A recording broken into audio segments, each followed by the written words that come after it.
Lá vou eu gravar nas nuvens. Ok. E aqui estamos.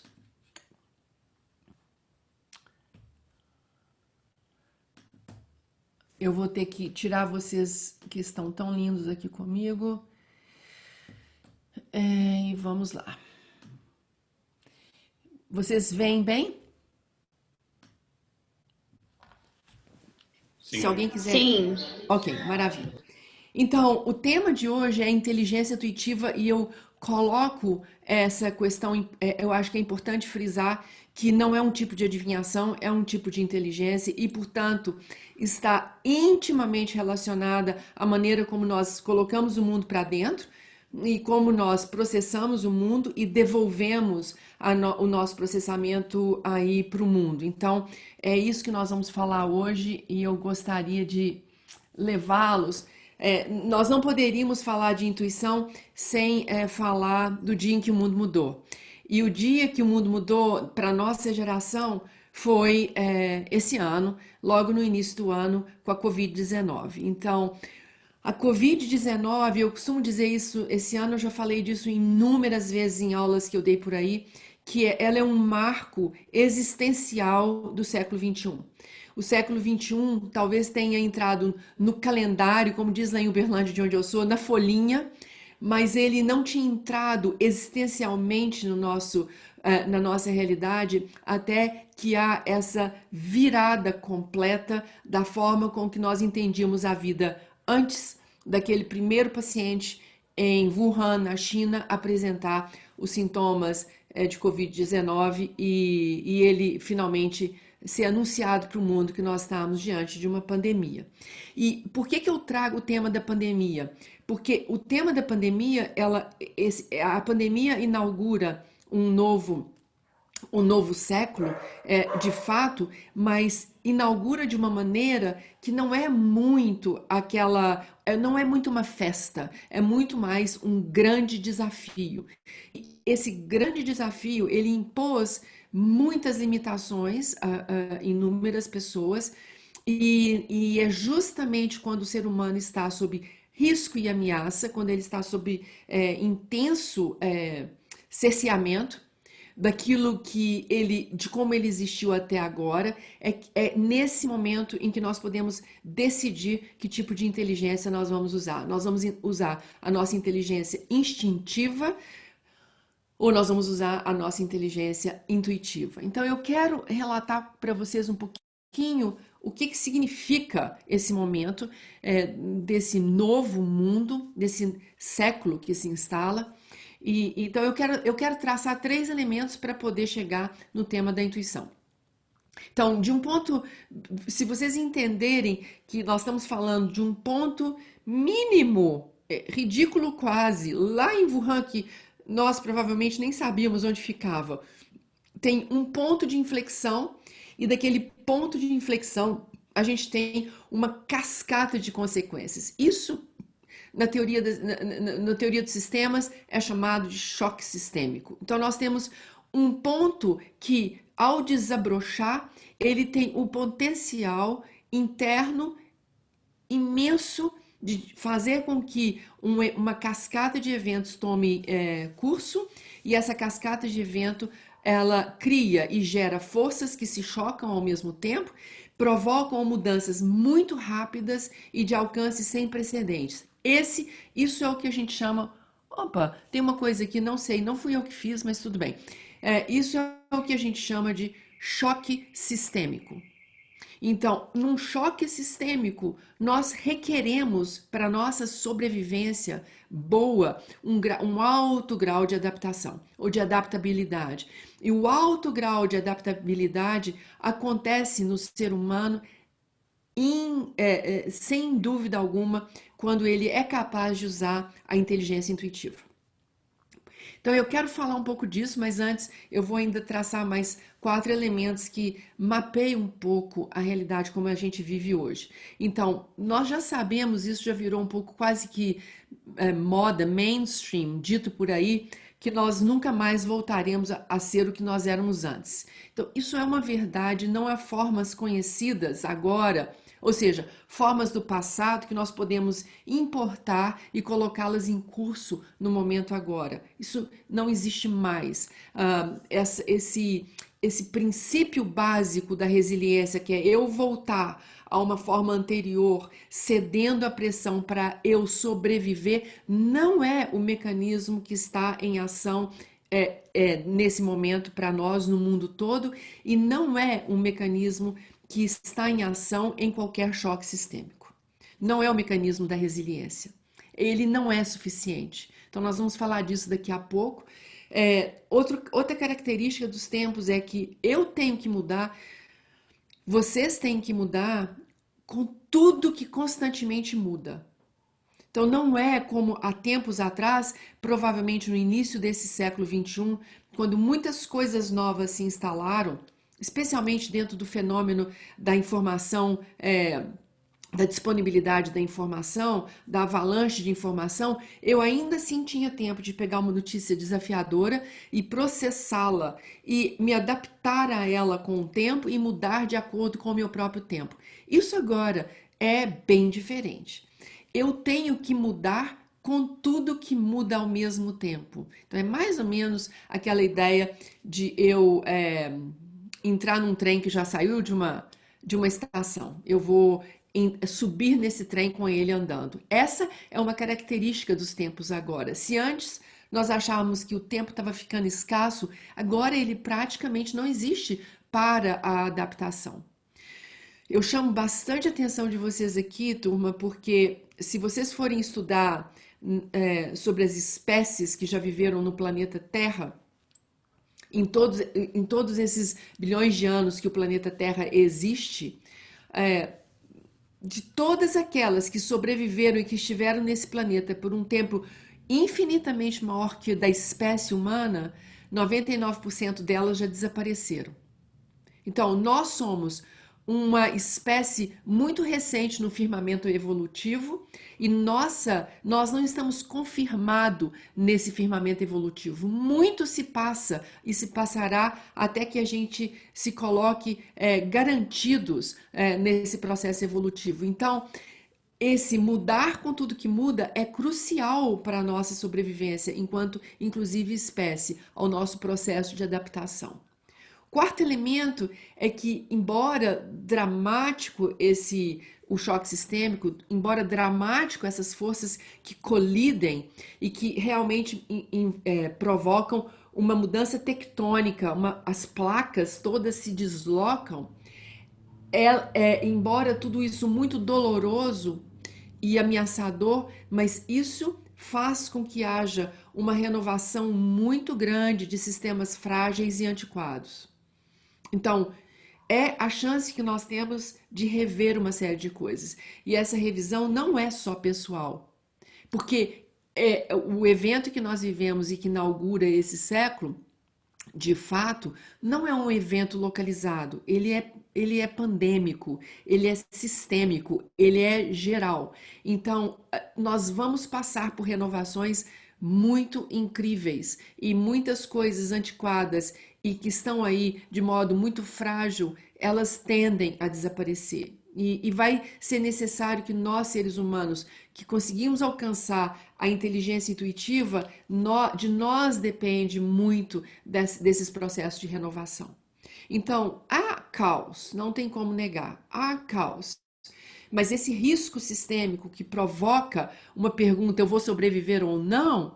Eu tenho força para sobreviver ou não?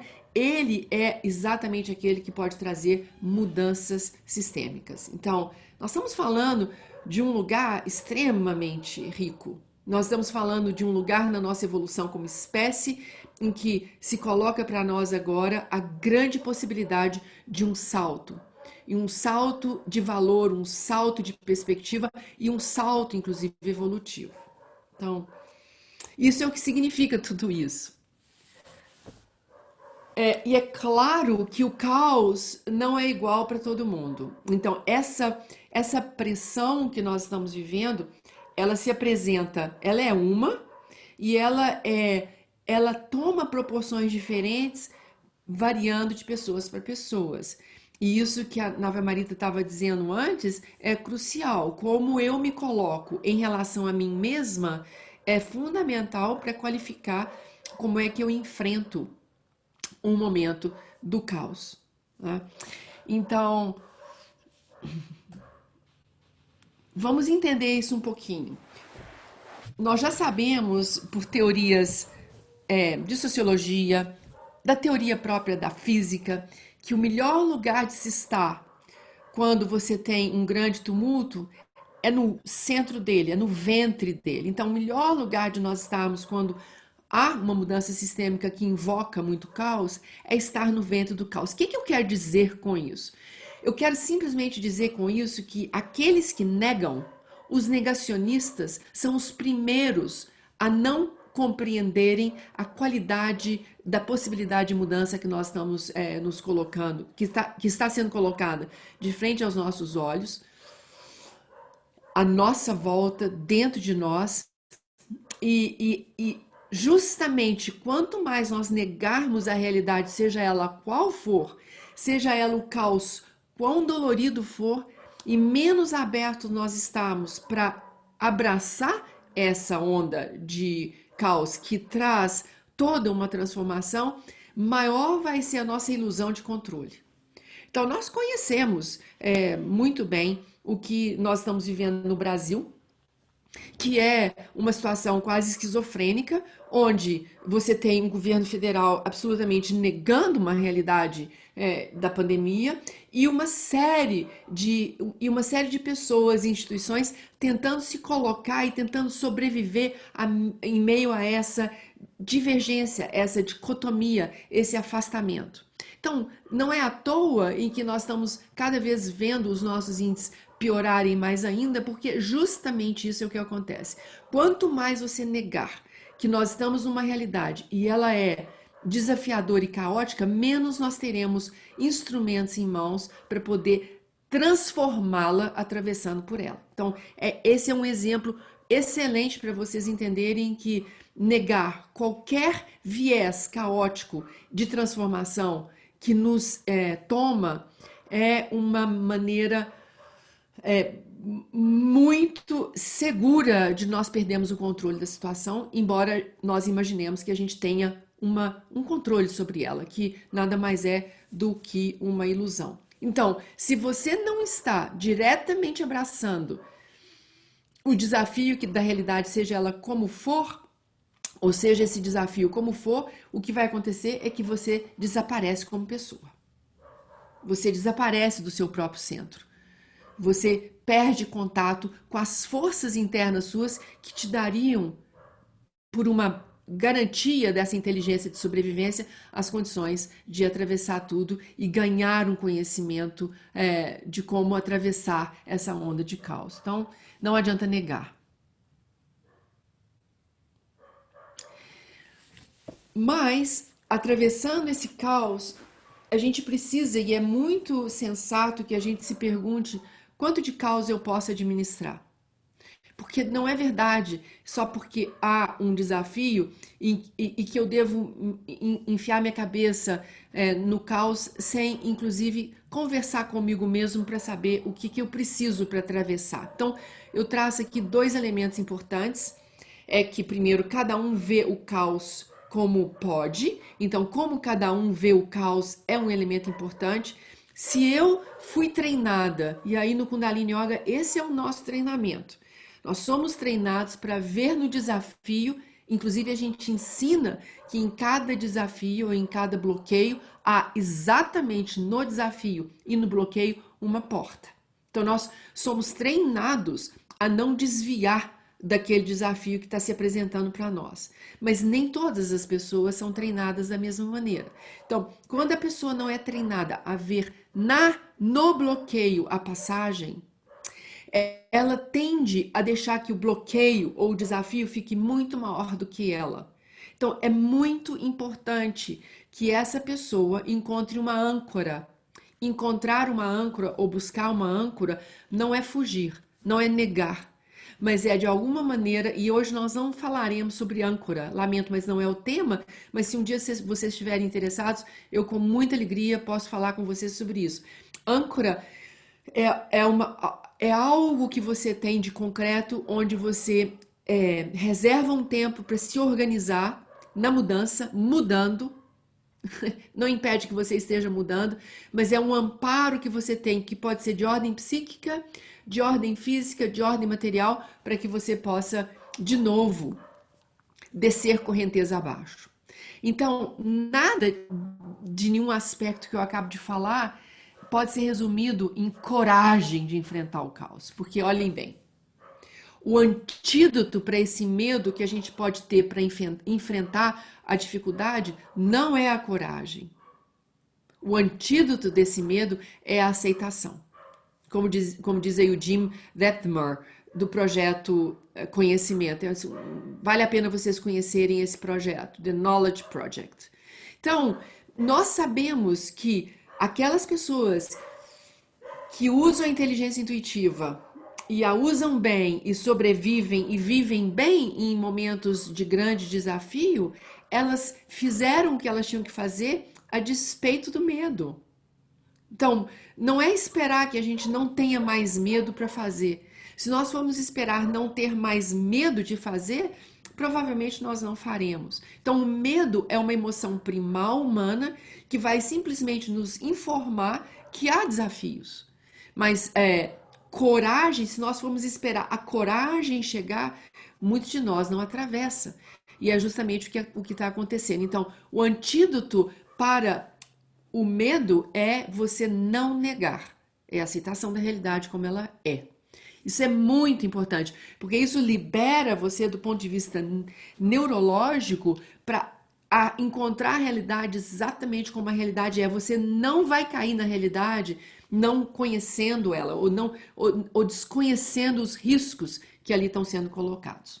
Espero que vocês tenham entendido isso muito bem, porque não é mais. A resiliência, nesse momento, é a permissão, é a aceitação da realidade como ela é. Então, o último elemento é justamente esse. Agora a gente tem que dar um passo para além da resiliência, porque a definição nominal da resiliência é você ceder na forma para poder receber uma pressão que poderia destruir a forma, e quando a pressão ela termina, a forma volta à sua origem, o corpo volta à sua forma original. Não existe forma original nos tempos que nós estamos vivendo para a gente voltar. Não existe essa forma no mundo dos negócios. Não existe essa forma original no mundo do consumo. Não existe essa forma original no mundo da política. Não existe essa forma original no mundo pessoal. Nossas relações conosco, humanas, e com o nosso mundo aí fora e trabalho, mudou. As nossas relações mudaram completamente. Então, o Bob Zukis é um cara que vem, ele é da Forbes, de um projeto de negócios para os novos tempos, e ele fala o seguinte: o futuro depende pouco da resiliência e muito mais do desejo de avançar para a renovação e adaptação ao inesperado. Então, esse é o tema desse século XXI, por enquanto, até que isso mude. Nós temos um século para rodar, mas inaugurando esse século agora, nós temos que parar de pensar que existe uma forma anterior que a gente pode voltar a ela e começar a nos convocar para não nos retirarmos da realidade, ao inesperado da realidade, porque é lá que a gente vai querer, com a fúria da nossa alma, nos renovar e adaptar. Esse é o tema do momento. E é justamente na renovação e na adaptação que a inteligência intuitiva vai fazer a diferença.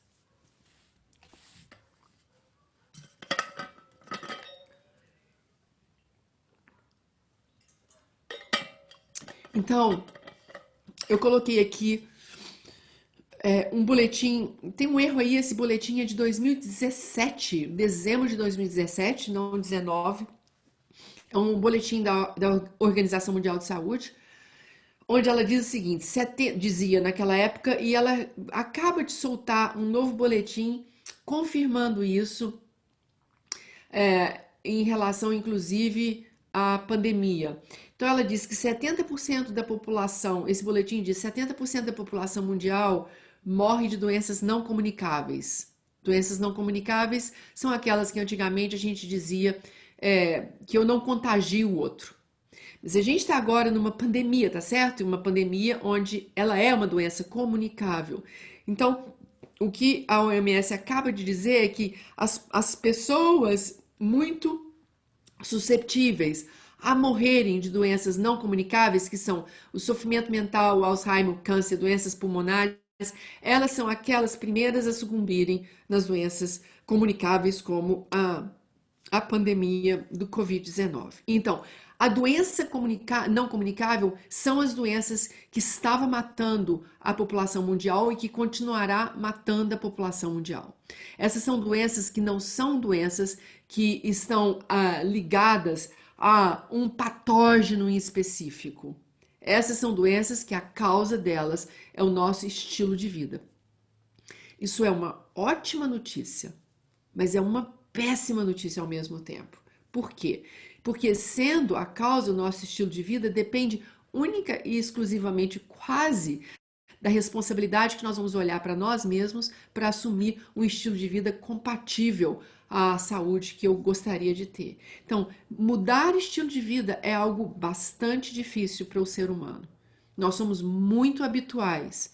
Então, aqui nós temos uma ótima notícia e uma notícia bastante desafiadora. E é por isso que no Brasil, por exemplo, a gente vem disputando o primeiro lugar com os Estados Unidos sobre ansiedade. O ano passado, os Estados Unidos estavam no primeiro lugar, esse ano somos nós no primeiro lugar.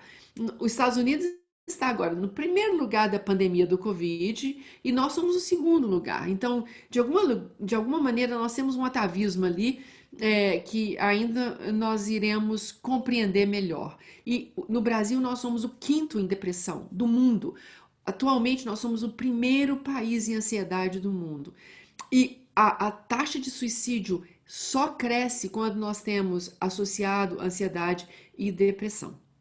Então, os nossos suicídios, eles incidem numa população jovem e uma população negra de periferia.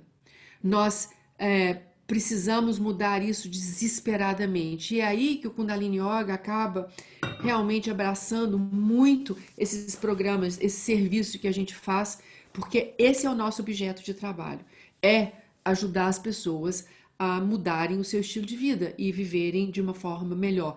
De fato, desculpa, não gosto dessa palavra, aliás, eu vou dizer, restaurar o poder nessas pessoas deixadas à parte na nossa sociedade, portanto, os jovens negros de periferia, para que essas pessoas possam restaurar nelas o desejo de viver e o desejo de abraçar desesperadamente uma chance de vida que as façam realmente explorar o seu destino nesse planeta. Então, nós queremos que as pessoas todas compreendam o estilo de vida e que elas possam mudar o seu estilo de vida para elas não caírem nas estatísticas que hoje a gente conhece, que são as que mais matam a população mundial. Então, nós sabemos que a ansiedade é uma... Com licença. Pois não. Oi, com Pois não. licença. Sim. Você poderia falar um pouquinho sobre um estilo de vida saudável? É o que eu vou falar. É o que eu vou falar. Tá bem? Obrigada. Então, nós temos dois quadros que eu coloquei como básico, que é a ansiedade, que é uma antecipação insistente do futuro, e a depressão é um pensar insistente no passado. Ambos dizem que nós não estamos no presente. E isso começa, para quem me fez a pergunta sobre um estilo de vida, esse é o primeiro elemento de um estilo de vida saudável. É você estar no presente. Se você estiver no presente negando a realidade, você estará num quadro ou de ansiedade ou de depressão. Ou de negacionismo, ou de uma ilusão tão grande que você desligou os seus recursos de cura, naturais de cura. Então, estar no momento presente é base. Eu só queria mostrar para vocês esse quadro de 2019 sobre ansiedade no mundo. É curioso isso, olhem só, as Américas com a Europa são, exceto, óbvio, ali a Austrália, mas são os lugares do mundo onde há mais ansiedade. E é terrível porque nós da América Latina, Brasil, Chile e Argentina, Uruguai, Paraguai, somos países com altíssimos índices de ansiedade e sem quase nenhum recurso econômico para garantir que essas pessoas pudessem se tratar, né? Então, esse é um quadro bastante grave. Nós somos um país dito não do primeiro mundo, com um grau de ansiedade como do primeiro mundo. Isso é importante. Aqui está o grau de depressão. Então, vocês veem que os mais deprimidos estão na Ásia, China e Índia em particular, e ali você tem os Estados Unidos numa disputa muito grande mundial, nessa corrida horrorosa para a depressão, e o Brasil e a Rússia se alinhando muito bem, como carregando a bandeira do quinto país mais deprimido do mundo. Então, diante desse quadro,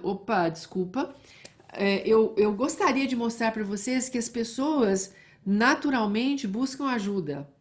As pessoas não são estúpidas, nós temos um recurso muito grande de querer sobreviver.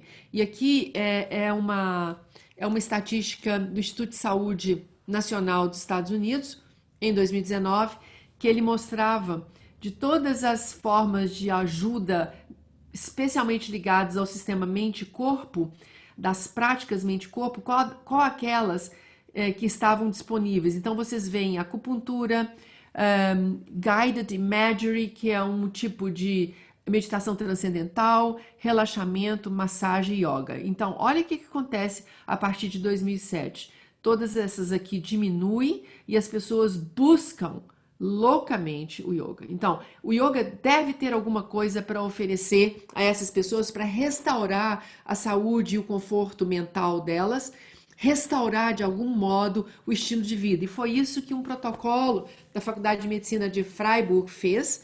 É um estudo longitudinal muito rigoroso. E esse protocolo, ele pesquisou as práticas de yoga para atenção plena e bem-estar psicológico. Ou seja, aquelas pessoas que praticam yoga, elas conseguem melhorar a sua capacidade de estar no momento presente, deixar de antecipar o futuro ou ruminar o passado. E isso significa, tem um nome para isso, que é mindfulness, né? Atenção plena. E elas com isso ganham uma melhor qualidade psíquica, diminui o sofrimento psíquico. Esse foi o caráter desse estudo. Então tinha um grupo controle, pessoas que faziam yoga uma vez a cada 3 meses, pessoas que faziam yoga uma vez por mês e pessoas que faziam yoga toda semana. Era uma prática de Kundalini Yoga, na verdade, de 1h30 por semana. Um dia na semana de 1h30. Então, se vocês olharem para o grupo controle, que mede aqui o bem-estar e a atenção plena, aquelas pessoas que fazem yoga de forma moderada, uma vez por mês, ou aquelas que fazem uma vez por semana, elas têm um ganho absurdo em relação ao grupo controle. O grupo moderado mais de 2 vezes e o grupo de uma vez por semana quase 3 vezes. Então esse estudo conclui que a prática de yoga tem um impacto na saúde mental quando parte do estilo de vida. Então quem me perguntou sobre o estilo de vida, tá aí um outro elemento do estilo de vida. É você cuidar da sua mente para você sair da ansiedade e da depressão, mas com algum tipo de recurso que favorece você ancorar a sua saúde mental em algo concreto que você pode fazer, que é tangível, que não é só medicamentoso, é você invocar as forças reguladoras, desculpa, que existem em você para você poder melhor desempenhar as suas funções na sua vida. Então, estilo de vida é também você buscar uma forma, um recurso de movimentar o seu corpo e a sua mente para te ajudar. Então, ter uma prática de atividade física é fundamental no seu estilo de vida. Nesse caso aqui, o yoga não só é uma prática de atividade física, como é também uma prática de atividade mental, porque a gente vai fazer meditação também. Então, vou passar rapidinho aqui.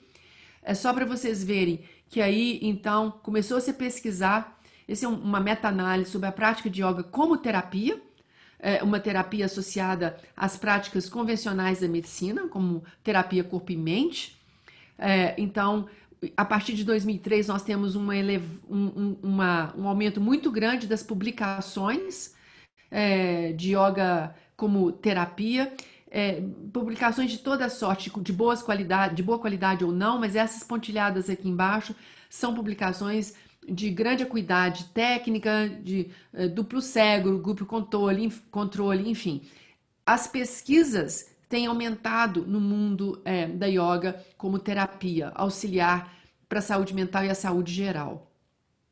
E quando a gente vai dentro dessa pesquisa para entender o que mais tem se investigado na ciência, usando as técnicas do yoga para poder ajudar, a gente vê a saúde mental em primeiríssimo lugar, é óbvio, né? O mundo inteiro sofre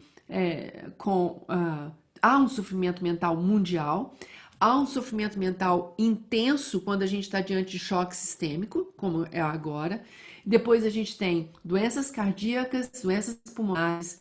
Uma divulgação muito ampla, uma plataforma de receber. Posso continuar? E assim vai.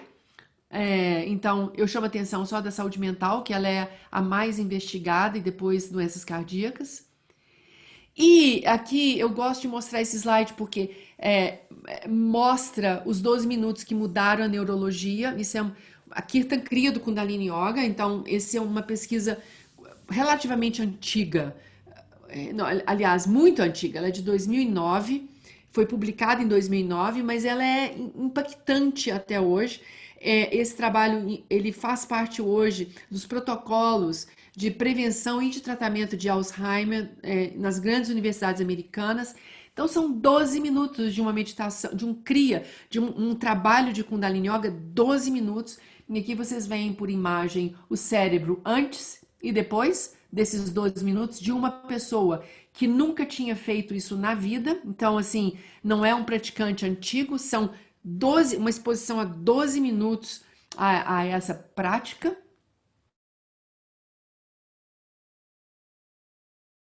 E aqui vocês veem o circulatória nenhuma, você tem sangue apenas em determinados lugares, que é normal quando você está num estado de tensão e não de atenção, você leva a circulação no seu cérebro, ela é disponibilizada para onde você está reagindo emocionalmente. Então é muito importante, depois de 12 minutos, ver isso aqui, olha, sangue no cérebro inteiro, significa que trilhas e zonas cerebrais que não eram antes visitadas, passam a ser visitadas, passam a estar disponíveis para nós criarmos recursos internos de processamento da realidade. Então, isso aqui, gente, muda de forma indelével a história da neurologia, especialmente da saúde cerebral.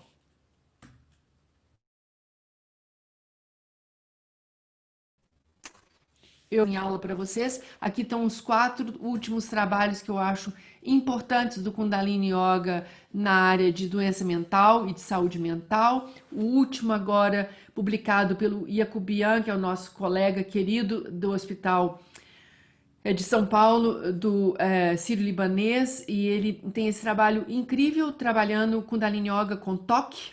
Eu acho isso bastante importante de depois vocês lerem, é muito bom. E eu quero entrar logo nessa parte que é a cereja do bolo. Por que que no Kundalini Yoga nós somos capazes de não negarmos a realidade, seja ela qual for, e disponibilizar recursos nossos para penetrá-la usando a nossa inteligência intuitiva. E olha que eu nem cheguei na inteligência intuitiva ainda. Então, a cereja do bolo que eu acho uma das coisas mais espetaculares do Kundalini Yoga é a famosa molécula, o hormônio DMT. Esse que vocês artificialmente encontram no ayahuasca. Então, o DMT conforme os estudos neurológicos de neurologia, que não são também novos, mas foram descobertos e colocados em publicações muito importantes, que mudaram muita coisa do entendimento da pineal, que aconteceu em 2012, o DMT é hoje considerado na medicina como a molécula da transcendência. E, no inglês, o nome dele, que vocês vão encontrar nas publicações, é The Transcendent Molecule. Então, é uma molécula da transcendência, é um hormônio produzido pela pineal. Então, há anos, 20 anos, nós entendíamos que a pineal não produzia nada. Não existia essa ideia de que nós não conhecíamos que a pineal produzia serotonina e melatonina. Isso não existia. Nós, inclusive, nos textos de livros de neurofisiologia, a pineal era desconhecida, não sabia nem por que ela existia. Embora nós tenhamos na história da ciência Descartes que dizia a pineal existe, ela tem uma função. Então, a pineal existe, ela tem uma função, nós descobrimos que ela produz os hormônios para a gente estar alerta e para a gente relaxar, que é a serotonina e a melatonina, e agora, desde 2011, nós descobrimos que a pineal também produz DMT, essa molécula da transcendência. E a gente descobre que ela produz DMT em 3 circunstâncias. Ela produz DMT quando a gente nasce, então o feto, o bebê, para sair em partes naturais, para sair da barriga da mãe, ele precisa de um hormônio que o faça transcender. Eu sempre gosto de brincar, porque eu acho que a visão desse bebê lá na barriga da mãe é aquele buraquinho e fala, eu não passo aí. Esse é um desafio intransponível. Então, o DMT, quando ele é jorrado na circulação daquele bebê, ele fala, olha, eu não quero nem saber. Então, essa molécula abre uma força para atravessar determinadas zonas muito difíceis. A gente produz DMT quando a gente morre e a gente produz DMT quando a gente medita.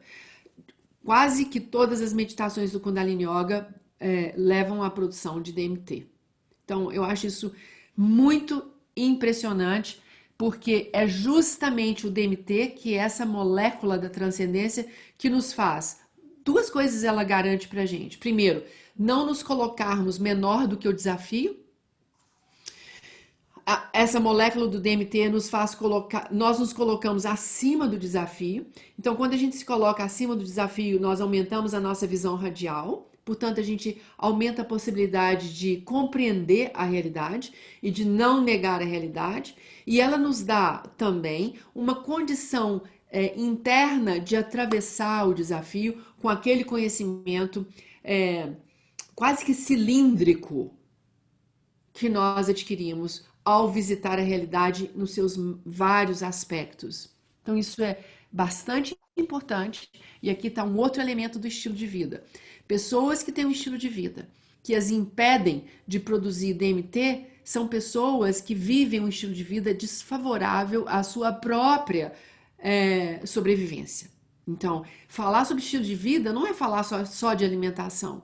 É falar do modo que você existe, dos valores que você carrega na sua vida, de como você coloca esses valores em prática e como você vê o mundo. Então, estilo de vida é aquilo que qualifica a sua existência e que te coloca a priori num modo em que você pode viver melhor e legar para o mundo uma vida melhor. Então, é bem complexo. Não é só falar sobre alimentação.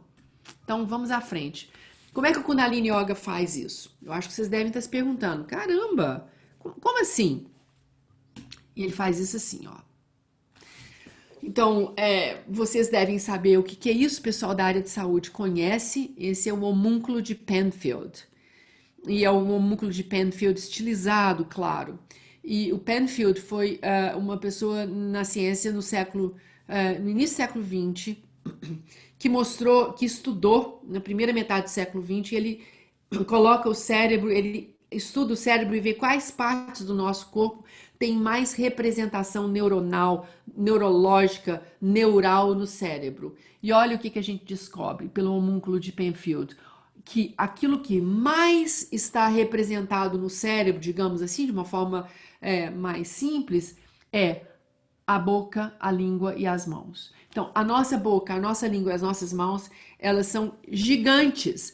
Quando nós usamos a boca, a língua e as mãos, nós atuamos de um modo muito potente e quase que em grande parte do cérebro.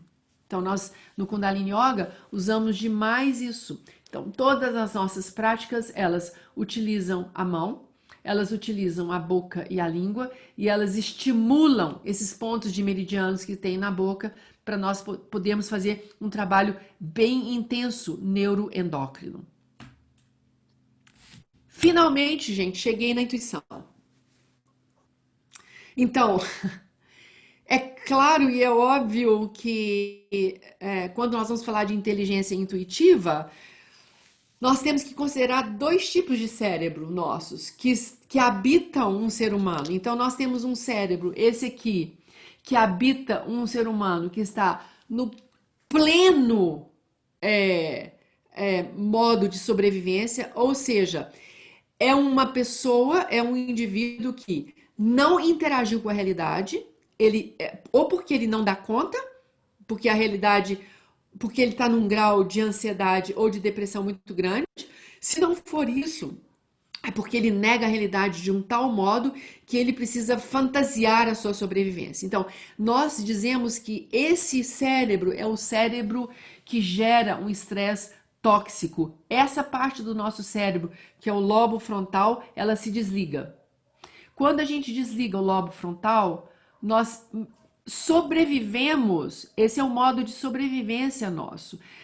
Nós entramos no modo de sobrevivência que quem comanda todo o processo nosso de processar o mundo, colocar o mundo para dentro e dar uma resposta nossa para o mundo é a amígdala cerebral. A amígdala que está no controle. Agora, nós sabemos que a amígdala são duas estruturas que a gente tem dentro do sistema límbico que são o registro nosso de memórias, de dor e de trauma. Então, por que no modo sobrevivência nós chamamos o condutor para nos ajudar a sobreviver que tem a memória nossa de dor e de trauma? Porque nós não podemos realmente correr riscos. Então, é aquela história, gato escaldado tem medo de água fria. Então, se você está num modo em que o perímetro seu de visão é você. Você não tem uma abrangência da sua visão. Você não pode se dar o luxo de olhar mais à distância. Você não tem DMT, você não tem transcendência nenhuma. Você está no modo clássico da ameaça. Então você só vê a ameaça e como você vai sobreviver àquela ameaça. É o modo clássico, o eixo clássico do estresse. Hipotálamo, hipófise e suprarrenais. Você está ali para produzir cortisol, noradrenalina, adrenalina, para você poder ou espancar aquilo que te ameaça, violentar aquilo que te ameaça, ou fugir. Então, esse modo, que a gente chama de modo sobrevivência, é um modo em que não há outro tipo de inteligência a não ser a inteligência instintiva. Do instinto de sobrevivência. Nós somos verdadeiros animais. E é bom que seja assim, é bom que nós tenhamos esse tipo de recurso, porque eventualmente a gente precisa. O problema é quando a gente vive nesse modo, no modo de sobrevivência. Então, no modo de sobrevivência, nós vamos desligar todo tipo de crescimento que a gente tem. Nós vamos desligar todo tipo de inteligência que prescruta, que investiga possibilidades de crescer. Nós estamos num modo muito básico, basicão para sobreviver. Então, a inteligência aqui é a inteligência do passado. Eu mensuro a minha dor no passado, E todo evento agora, todo evento que me desafia, eu trago a carga do passado para eu ver como é que eu vou interagir com esse evento. Não há interação, na verdade, há só reatividade. Enquanto nós estivermos reagindo, nós estaremos sempre usando o passado como medida para nós podermos sobreviver, porque nós estamos no modo de ameaça. Ao contrário, se nós vamos e trabalhamos no nosso estilo de vida, introduz o nosso estilo de vida, não só uma alimentação que me dê recursos, elementos traço, nutrientes que vão me fazer mais apta a melhorar a minha digestão, melhorar o meu metabolismo e, portanto, melhorar o meu processamento emocional, tem tudo a ver com alimentação, embora não seja o nosso tema hoje, mas tem a ver também com o meu estilo de vida, em como eu introduzo nele, por exemplo, a meditação, a yoga, que é o que a gente tem feito nesse trabalho da UFMG, para que a gente possa acender o lobo frontal. Nós precisamos ligar o lobo frontal. Por quê, gente? Porque se nós ligarmos o lobo frontal, nós vamos sair do estresse tóxico e vamos desenvolver a nossa resposta adaptativa ao meio. A resposta adaptativa requer que eu tenha uma enorme disponibilidade neural no lobo frontal que vai desligar a minha amígdala. Ela não quer saber do meu passado. Ela não quer saber do trauma que eu tive. A resposta adaptativa me coloca no modo crescimento. E o que eu faço no modo crescimento? Eu produzo DMT para eu transcender o meu passado e até mesmo o desafio que eu tenho. O lobo frontal é aceso para que eu possa conter os impulsos que vêm da amígdala. Eu contenho aqueles impulsos, então, se eu sinto que eu estou vivendo um desafio, se eu fui colocada, se eu fui confrontada num desafio, em vez de eu reagir a esse desafio, o meu lobo frontal fala: opa, pera lá, você não quer nem violentar, nem fugir. Você quer interagir, porque é nesse desafio que há uma passagem. É nesse desafio que você pode penetrar, aprender alguma coisa, ganhar um conhecimento do desafio para você poder se preparar para outros. Então, o lobo frontal é aquele que me coloca no controle dos meus impulsos. Eu não ajo mais com a minha inteligência instintiva. Eu vou agir com a minha inteligência intuitiva. E chegou o momento de eu dizer para vocês o que ela é. A inteligência intuitiva é aquela que faz uso de uma zona cerebral em que a gente processa uma informação que não tem tempo de passar pela nossa racionalização. Escutem isso bem. A intuição e a inteligência intuitiva não é aquela que desce no seu intelecto. Ela não desce no seu intelecto. É como um atleta bem treinado que usa a técnica está no intelecto, a técnica é um modelo cognitivo, mas na hora que ele vai para o jogo, a gente diz que um atleta no jogo, ele entra numa zona, ele faz exatamente o que tem que ser feito, sem que ele tenha que pensar em como ele tem que fazer. Então, um atleta, quando ele numa quadra de vôlei, por exemplo, um cara que vai cortar, sobe depois que houve um levantamento e ele sabe exatamente onde ele tinha que pôr a bola, ou como ele tem que desviar do bloqueio, ou como ele tem que fazer qualquer coisa sem ter que pensar. Isso é a inteligência intuitiva. É uma zona muito rápida, onde o lobo frontal, ele absorve informação do meio e ele não tem sequer tempo de passar aquilo pelo escrutínio do intelecto. Ele simplesmente informa para a consciência. Ele é a consciência. Ele informa para a consciência o que deve ser feito. Essa inteligência intuitiva, ela vem de recursos neurológicos, ela vem de recursos hormonais, como o DMT, e ela vem de um recurso que a gente é no corpo, mas a gente não vê, que no Kundalini Yoga nós chamamos dos nossos corpos de luz, que é o campo eletromagnético à nossa volta. A gente tem vários deles. Então, quando nós temos um campo eletromagnético, quando a nossa projeção é grande, a nossa projeção luminosa é grande, eu tenho um escudo protetor, eu tenho umas antenas invisíveis que captam a informação do meio, porque eu não estou negando o meio. Ela capta a informação, por mais doloroso que seja, por mais que eu não quisesse, e aquilo pode inclusive me fazer um mal físico, mas só me fará um mal físico se eu não usar o meu lobo frontal para processar uma resposta.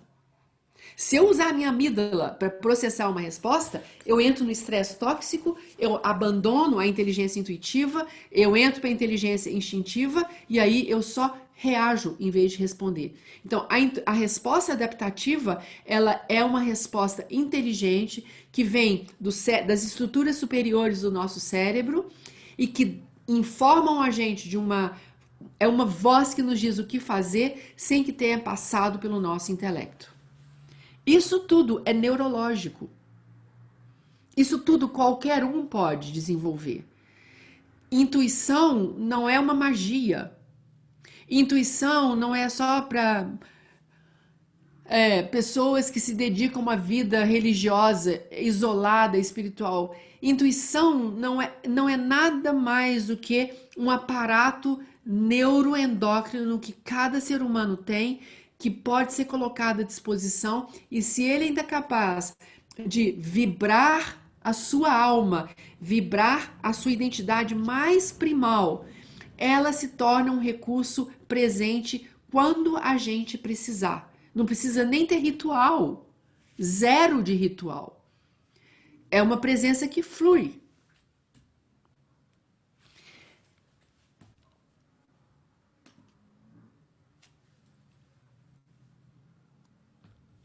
Vocês estão comigo? Sim. Sim. Sim. Essa foi minha apresentação. Eu quero ouvi-los. Vocês entenderam tudo que eu falei, gente? Eu vou voltar numa coisa importante. Eu acho importante dizer isso para vocês. Eu me considero uma pessoa muito bem treinada nos processos intuitivos, ou na minha inteligência intuitiva. Eu treino isso eu ensino. Mas isso não quer dizer que eu não tenho recaídas. Muito recentemente, há uma semana, eu tive uma recaída. Eu tive um problema de tamanha ordem que ele foi muito maior do que as minhas forças no momento podiam me disponibilizar. Então, o que eu fiz? Eu fiz aquilo que eu ensino. A cada 1h30 eu sentava e meditava, a cada 1h30 eu fazia alguma coisa. Eu fui atrás de me reativar os meus circuitos que eu conheço, estão em mim e que porventura naquele momento eu tinha passado por um choque muito grande, onde o sagrado tinha sido quebrado de modo a me deixar assim muito quase que como é que pode? Como é que as pessoas ainda podem ser assim? Se é que eu posso dizer, desculpa, eu não gosto de falar de política nas minhas aulas, mas foi alguma coisa que quebrou o sagrado mais do que o Bolsonaro já quebrou o sagrado. Então, assim, era uma coisa assim bastante violenta. E eu tive que me dar 3 dias, 4 dias. Eu não abri mão de me assentar e me restaurar, me assentar e me restaurar. Então, não existe uma garantia que no momento em que você usa a sua inteligência intuitiva, aleluia, você estará para sempre fodona ou fodão. Não é isso, é um processo. É um processo. E nesse processo você tem idas e vindas, como na vida. Mas é isso, em tese, é isso. E eu quero deixar a palavra aberta para vocês. Eu gostaria de falar.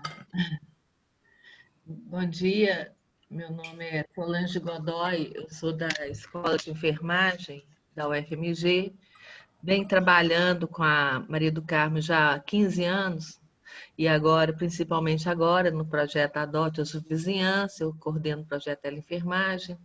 Bom, mas não é isso que eu venho falar. O que eu venho falar é que, como eu estou na Comissão de Saúde Mental, né, da UFMG, junto com várias pessoas muito queridas e com uma sensibilidade muito grande em relação à questão da saúde mental, eu queria te ouvir em relação a como que a gente pode realmente pensar nessa técnica, entendeu? Nesse momento, dentro da comissão. Tá? Como que a gente pode trazer essa discussão para dentro da Comissão de Saúde Mental da UFMG tá? Que é um grupo multiprofissional, interdisciplinar, e que tem o intuito não só de ajudar os alunos, mas o intuito de ajudar todos os servidores, né, tanto professores como técnicos administrativos. Porque a gente sabe o tanto que o sofrimento ele está presente, o tanto que o sofrimento mental ele realmente ele é uma ele não tem como a gente fugir dele nesse momento, principalmente com o ensino remoto, com todo esse processo de pandemia que a gente está vivendo, com o isolamento que a gente está sendo imposto, né? E quando você fala que você teve um momento de recaída, que você teve esse momento de que teve que né, eu tenho que retomar, né? Fazer uma retomada de mim mesmo, né? Eu penso dessa forma. E eu preciso de um tempo, seja 3 dias, 2 dias, seja um dia, seja como for, eu tenho que retomar, porque eu tenho que adquirir forças para poder realmente avançar. Porque o que eu Certo. entendi na sua colocação, que o retrocesso, a gente voltar muito para trás, a gente pensar muito para trás, a gente sempre voltar ao que a gente passou, ao que a gente, os sofrimentos, as dores, realmente a gente não caminha. E que se a Certo, gente Solange. dessa forma, eu queria que você me desse uma luz aí, e muito prazer, gostei muito de te ouvir, muito clara, e espero que a gente possa encontrar mais vezes, né, nesse movimento aí. Muito obrigada. Solange, obrigada, Solange. Obrigada pelo seu carinho e estar aqui conosco. Eu fico até emocionada quando eu penso em vocês trabalhando na UFMG. Eu fui do corpo da UFMG até 2012, mas eu Uhum. nunca larguei vocês, digamos assim. Que bom, que bom. Que bom. Olha, a história é a seguinte, Solange. Eu acho que depende, a gente pode pensar numa estratégia. Casos que requerem casos de pronto-socorro, deixa eu pôr entre aspas, Aham, aham. né? Se você tem casos de emergência, de pronto-socorro na saúde mental, é, a gente tem que ter um tipo de instrumento para ajudá-los. Se você tem casos em que você tem algum tempo, são graves, mas eles te dão um tempo de trabalhar, eu sempre acho que a gente precisa propor um trabalho para quem já está em sofrimento mental que seja o mínimo, o mais simples, o mais fácil de ser introduzido no estilo de vida da pessoa. Então, a gente tem, por exemplo, meditações de 3 minutos. A gente nem chama só meditações, só para você ter uma ideia. A gente chama de CRIA, que é um trabalho completo, porque ela visita várias áreas cerebrais, ela inclui em 3 minutos uma série de elementos que vão fazer uma ação sistêmica, digamos assim, vão abraçar aquele indivíduo sistemicamente. A gente tem de 3, a gente tem de 7, a gente tem um arsenal para esse tipo de situação e a gente tem aquela de prevenção. Então, o trabalho que eu acho que a equipe faz na Faculdade de Medicina e nas outras faculdades da UFMG com o Kundalini Yoga se insere muito, talvez, no viés da prevenção, de como a gente pode. Seriam casos que já estão num grau, talvez, de adoecimento mental e de sofrimento mental, mas não tão grave que a gente não possa tê-los numa aula regular, num trabalho regular. Mas a gente tem recursos para o imediato, para tirar a pessoa de um quadro crítico. E é claro que a gente sempre gosta de dizer que nós não somos, isso não é, o Kundalini Yoga não é uma técnica médica, então nós trabalharíamos sempre ao lado e com o apoio de quem está ali visitando aqueles processos do ponto de vista clínico. Eu acho que a história do. Quando eu mostrei para vocês aqui, Tancria, tem um chat aparece sempre aqui na sua frente. Eu aí não posso te ver, deixa eu só tirar o meu. Aí, pronto, agora eu posso te ver. Eu gosto sempre de lembrar. Lembra vocês quando eu mostrei o cérebro e aquele cérebro oxigenado e aquele cérebro sem oxigenação quase nenhuma? A Kirtan Kriya, ela é quase que a sertralina para mim hoje. Ele é um recurso que realmente, olha, o ano passado, eu acho que foi, se não me engano, foi em fevereiro, eu não me lembro, eu fui à faculdade de odonto da UFMG fazer uma palestra para um grupo e eu fiz eram 50 pessoas ou coisa assim. Eu fiz uma enquete naqueles 50 pessoas, quais delas não tomavam medicação psiquiátrica, só para eu saber. De 50, uma pessoa não tomava sertralina. É assim, todo mundo com medicação, todo mundo artificialmente nutrido e amparado para poder sobreviver. Esse grau de medicalização dos processos de adoecimento mental é grave, porque ele retira da pessoa os recursos que ela própria tem de enfrentar os seus problemas. Então, ela vai sucumbir mais cedo ou mais tarde. Então, assim, eu acredito realmente que a gente tenha recursos hoje que poderiam ajudar demais a UFMG a criar um protocolo mínimo.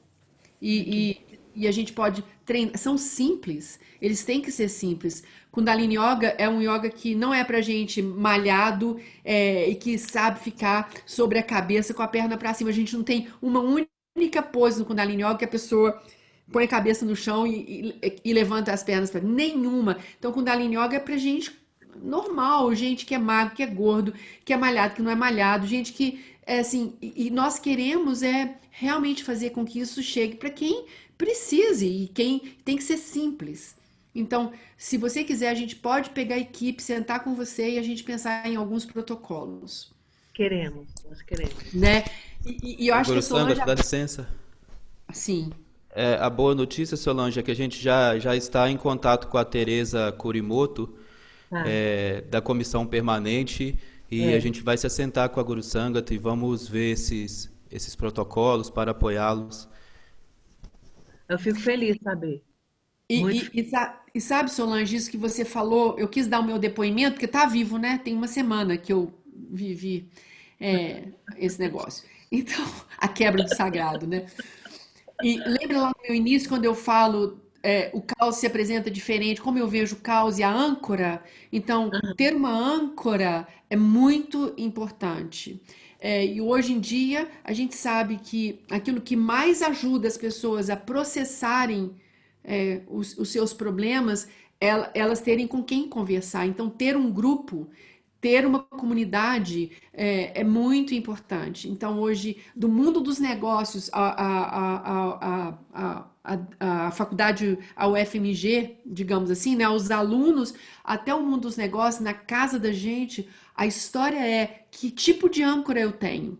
Eu tenho relacionamentos saudáveis e profundos de gente sóbria, que pode Uhum. me ajudar a ler a realidade diferente do modo que eu estou reagindo a ela. Então, essa sobriedade é muito importante. Não adianta a gente querer ouvir uma opinião de quem reage à realidade como a gente está reagindo.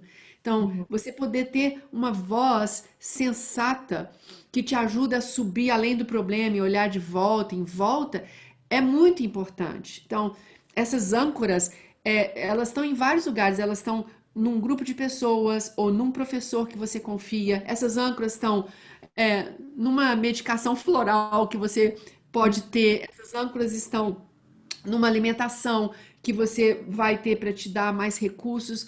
Essa âncora está na música, ela está no seu esporte, ela está no seu lazer. Onde está a sua âncora? O que que você faz que restaura o contato seu, como a Nava Marita estava dizendo, que restaura você em você mesma? Talvez a gente não consiga fazer isso sozinho, por isso a gente está sempre, a gente tem que estar em rede. Eu não quero centralizar em mim, né, a reflexão aqui, mas eu acho que esse momento ele é fundamental.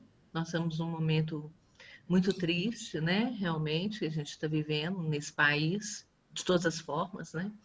Então, assim, hoje a gente tem que se encontrar nesses quadradinhos, cada um olhando dentro de um quadradinho, dentro do espaço virtual, onde a gente não pode olhar nos olhos das pessoas, onde a gente não pode se abraçar, onde a gente não pode acolher o outro de uma forma mais próxima. Então, hoje é mais do que fundamental, entendeu? Então, assim, eu fico muito feliz em te escutar e só acrescentar só mais um ponto. Eu também atuo no sindicato dos professores da universidade, nessa gestão atual, né? Já estamos entregando, mas a gente tem um olhar para essa questão, abrimos uma escuta para os professores com essa questão do Covid, de todas as outras questões também, que aflige essa produtividade dentro dessa pandemia que a gente está vivendo dentro da universidade. Então, assim, também eu vou levar isso para o sindicato também, tá? Para a gente poder ter esse momento de escuta lá e também poder ajudar a gente lá com vocês participando, seria muito legal. Muito obrigada. E um Imagina, prazer Solange. conhecer, tá? Eu que agradeço. Obrigada, Solange.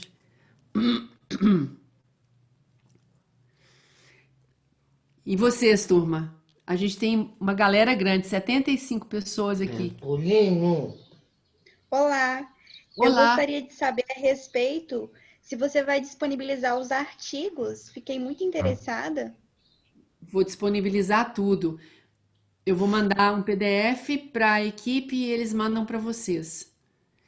Mas se vocês puserem no PubMed Kundalini Yoga, se prepara para não cair da cadeira.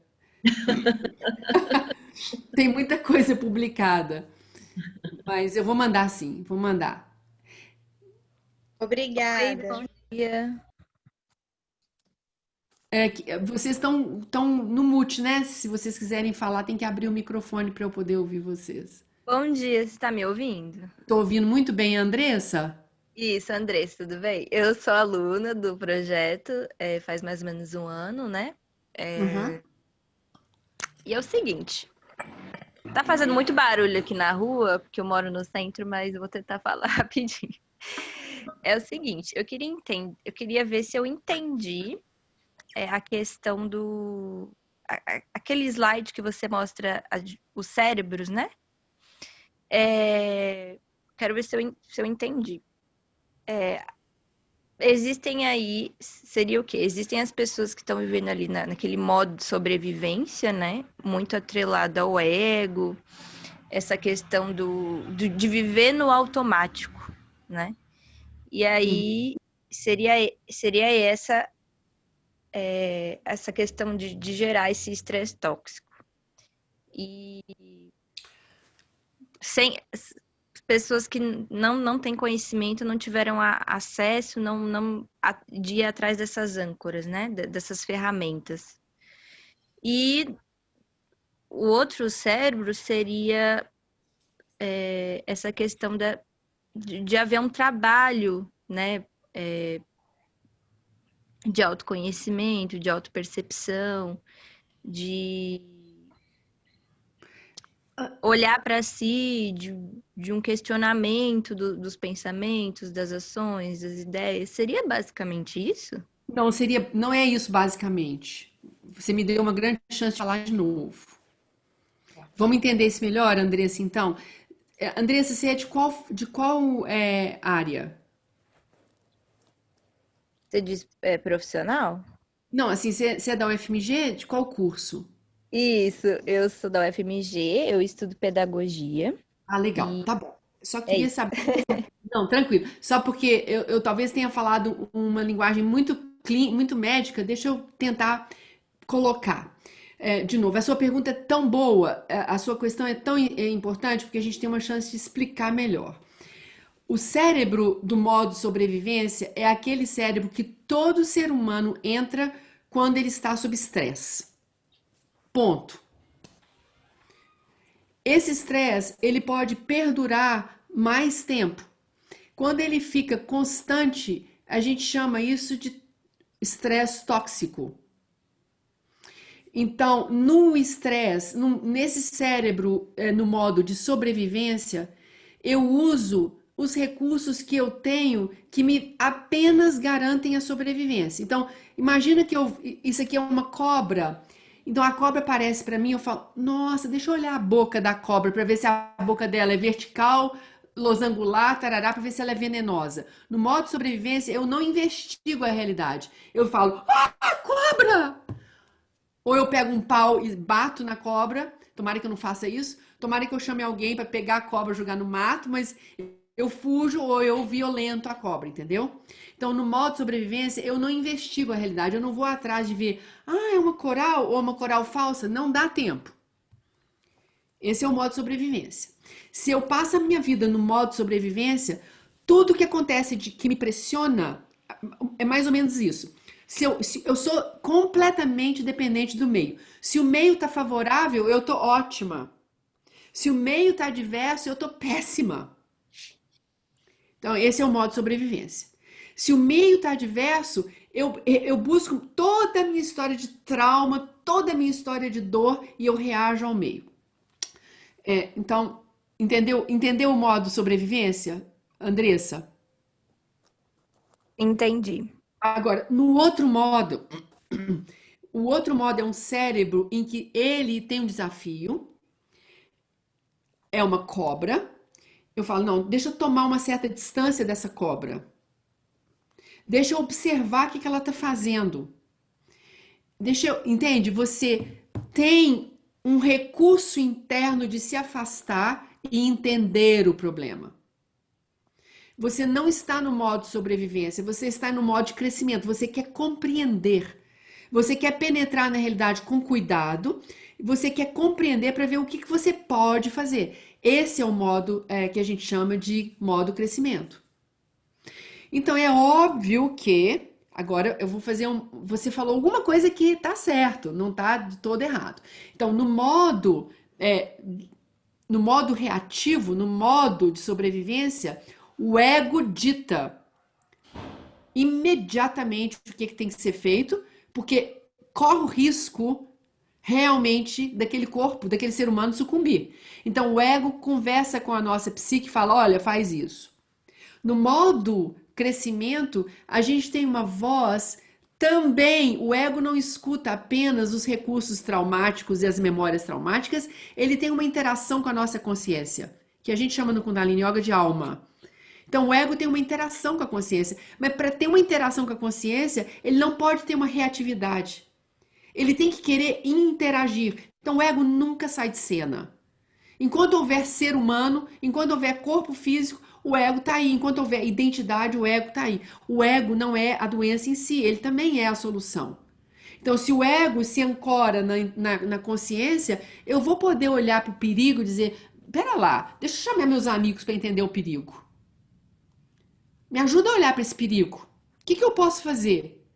Eu ganho uma distância, eu ganho um tempo. Eu estou completamente no meu lobo frontal. Eu não estou na minha amígdala mais, entendeu, Andressa? E é claro que o modo crescimento, ele me possibilita entrar em instâncias muito sutis da minha identidade. Por quê? Porque tem muito a ver com a minha projeção, tem muito a ver com com o meu calibre, tem muito a ver com a minha inteligência intuitiva. Quando a gente fala de intuição, nós não estamos falando de intelecto, portanto, nós não estamos falando de ego. Na intuição, nós estamos falando de alma. Eu não queria nem trazer a palavra, porque é outra aula. Alma, a gente normalmente compreende a alma só nos cânones religiosos, mas a alma, para o yoga, ela é a consciência. Ela é a consciência indissolúvel do todo. Ela é a ética, ela não é a moral. Eu vou falar de novo. A alma é a ética, ela não é a moral. Eu não estou dizendo que a alma é a moral, não. Ela não é a moral, é um artigo. Então, a ética é quando tem que ser bom para mim, mas tem que ser bom para todo mundo. A moral é quando tem que ser bom só para mim. Então, no modo de defesa, modo de sobrevivência, eu sou um ser humano absolutamente moral. Eu só quero restaurar a minha zona de conforto e segurança. Eu quero que seja bom para mim. Quando eu começo a querer que seja bom para todo mundo, eu começo a sair desse modo e entrar no outro. Mas essa transição precisa ser acompanhada também do meu grau de ansiedade e depressão. Eu tenho que contê-los. E eu não posso mais trabalhar só com o meu passado. Eu tenho que me fortalecer para ir para o desafio. Obrigada, Andressa. Foi uma boa pergunta. Obrigada. Essa aqui é uma dificuldade, né? É possível fazer uma pergunta? Claro. Meu nome é Adriana.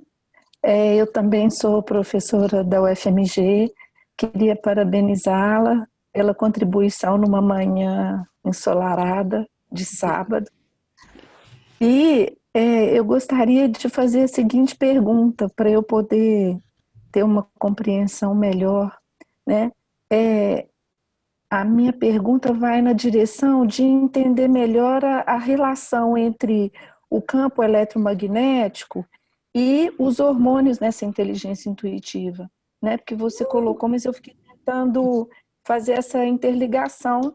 Então, depois que eu te ouvi, eu não consegui avançar sozinha nessa possível relação. Obrigada. Obrigada pela sua pergunta. Essa não é uma pergunta fácil. Olha só, eu tenho a resposta, mas ela é complexa. Você é da área médica ou paramédica? Eu sou professora na terapia ocupacional aqui da UFMG. Legal, ok. Então, assim, nós sabemos que... Deixa eu fazer agora um outro mapa cognitivo, que eu acho que vai ser bom com a sua pergunta. No modo sobrevivência, nós usamos muito aquele eixo que eu tinha dito, hipotálamo, hipófise e suprarrenais, que é o eixo clássico das respostas do estresse, né? Da sobrevivência. E então, a hipófise, que é a glândula que controla todo a nossa dimensão finita, o nosso corpo físico, ela é a glândula mestre, ela é que opera tudo, ela é que manda comandos para produzir cortisol, produzir adrenalina, noradrenalina, quer dizer, é a hipófise que está ali ouvindo a amígdala, fazendo o hipotálamo fazendo a ponte entre o sistema nervoso e hormonal, e a gente virando esse ser estressado. A nossa inteligência que aflora é a inteligência do instinto, tipo, ou eu mato ou eu saio correndo. Quando a gente fala do outro modo e falamos dos campos eletromagnéticos, e não é só o campo eletromagnético, a gente no Kundalini Yoga usa alguns outros. A gente tem o que a gente chama de corpo radiante, a gente tem a aura, a gente tem o campo eletromagnético, a gente tem o corpo prânico, que é o corpo que está vitalizado pelo prana. Quando a gente fala desses corpos, e nós vamos usar uma inteligência que usa esse espaço luminoso nosso, nós não mais lidamos necessariamente com a hipófise. A gente lida com uma outra glândula do nosso sistema endócrino chamado pineal. E para nós, a pineal é aquela que dá conta da nossa identidade infinita. Enquanto a hipófise, ela comanda e gerencia a nossa identidade finita, a pineal, ela comanda e gerencia a nossa identidade infinita, especialmente por causa do DMT. Agora ficou pior, porque vocês podem perguntar, e o que é uma identidade infinita? Né? Se a finita a gente pode ver, o que pode ser uma identidade infinita? Então, eu vou fazer um paralelo, embora não muito bom, porque já ultrapassado, mas eu acho que todo mundo vai entender. Vamos pegar um átomo, e eu vou ir lá para Ione Magalhães, a minha professora de genética, lá em Uberlândia, no meu 2º grau, e a dona Ione dizendo, o átomo é a menor estrutura da matéria. Isso não é verdade, mas vamos fazer de conta que seja. Então, você pega um átomo e pega o menor átomo que existe, que é um átomo de hidrogênio. Você olha para o átomo de hidrogênio e nós, na química, podemos medir um átomo, o peso molecular de um átomo. Aliás, você vai na tabela periódica, toda tabela periódica tem lá o peso. Então, o hidrogênio é o menor deles e ainda assim tem um peso molecular. Aquele peso molecular é o peso da identidade finita do átomo de hidrogênio. Ele pode ser medido, ele está ali. Só que o átomo de hidrogênio é um campo, é uma coisa assim, e lá no centro você tem um elétron, um nêutron e um próton. E tem o peso molecular. O peso molecular do átomo de hidrogênio corresponde, sabe, qual porcentagem da identidade do átomo de hidrogênio? 0,01%. Então, 99,99% da identidade do hidrogênio não tem peso, não é tangível, não tem como medir, é um campo. Então a gente diz que o átomo de hidrogênio é uma identidade que pesa, o peso dele é 0,01% da sua identidade inteira. Então você transpõe isso para nós. Aquilo que você vê em mim e que nós vemos nos quadradinhos aqui são as nossas identidades tangíveis, finitas. Essas têm um peso. Essas têm uma idade, têm um peso, mas ela resume a 0,01% da minha identidade. 99,99% da minha identidade é um campo. Então, quando nós estamos falando da pineal, a pineal é a senhora que comanda essa minha identidade infinita. Por que a gente chama de infinito? Porque se a minha identidade está separada da sua, ou dessa mesa, ou da minha garrafa de água, por apenas 0,01%, então qual que é a distância que me separa de tudo? É zero. É muito mais próximo de zero do que de qualquer coisa. Então nós estamos todos num mar, num campo único. Então por isso que essa pandemia foi uma coisa tão impressionante, porque o mundo inteiro está repensando o próprio existir do mundo inteiro. Então nós não estamos agora... Nós não vamos voltar a nada que a gente conhecia, porque o mundo não quer. Você pode ter os negacionistas, como diz lá em Uberlândia, fé das unhas, que querem negar o processo da própria existência do problema, mas o mundo inteiro está caminhando. O mundo inteiro vai se transformar. E quando uma pessoa lá em Wuhan é um ponto de inflexão que causou uma cascata de eventos, uma pandemia, uma pessoinha aqui do nosso grupo, quando um de nós tem uma epifania, fala, saquei!